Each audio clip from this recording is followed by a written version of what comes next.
পাট শাকটা আজকে একটু নতুনত্বভাবে করব। পাট শাক এমনি শাক খেয়েছি, ডাল দিয়েও খেয়েছি, কিন্তু আজকে শাকটা রান্না করব ঠিক পুঁই শাক, লাউ শাক আমরা যেরকম করি, কুমড়ো দিয়ে, আলু দিয়ে, সব নানা রকম সবজি দিয়ে, সেরকম নানা রকম সবজি দিয়ে আজকে আমি পাট শাকটা রান্না করব। সেটাই তোমাদের সাথে আজকে শেয়ার করব। দেখো এখানে বেগুন, কুমড়ো, আলু, টমেটো, বরবটি সব আমি একটুখানি হাফ সেদ্ধ করে নিয়েছি।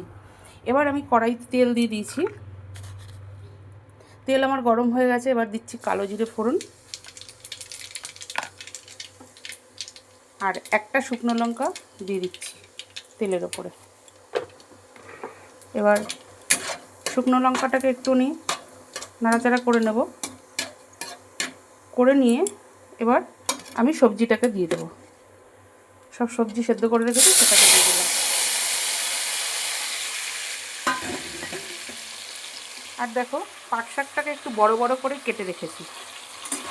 এবার সবজিটাকে ভালো করে একটুখানি নেড়ে নেব। নেড়ে নিয়ে তারপরে আমি পাট শাকটা দেবো।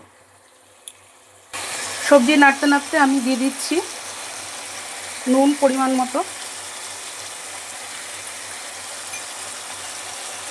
দিয়ে দিচ্ছি হলুদ,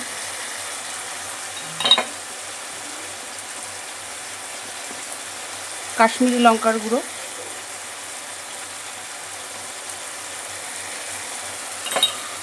এবার দিচ্ছি চিনি।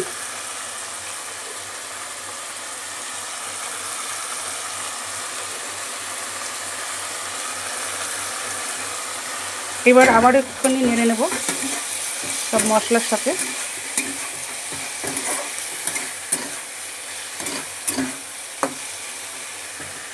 এবার আমি পাট শাকগুলোকে দিয়ে দেবো। তোমরা বন্ধুরা কে কে এইভাবে পাট শাক রান্না করে খেয়েছো আমাকে কমেন্ট বক্সে এসে জানাবে।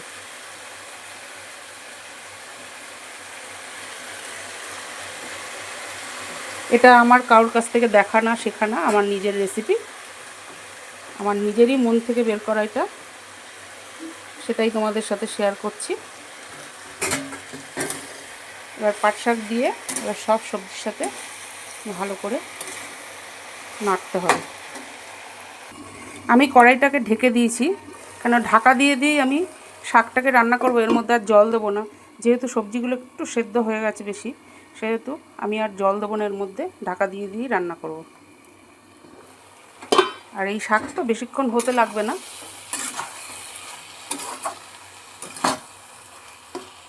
আমার আজকের ভিডিওটা তোমাদের যদি ভালো লাগে তাহলে একটা লাইক, কমেন্ট, শেয়ার করে পাশে থেকে বন্ধুরা। কুমড়োগুলো একটু সেদ্ধ হয়ে গেছে, কিছু মনে করো না।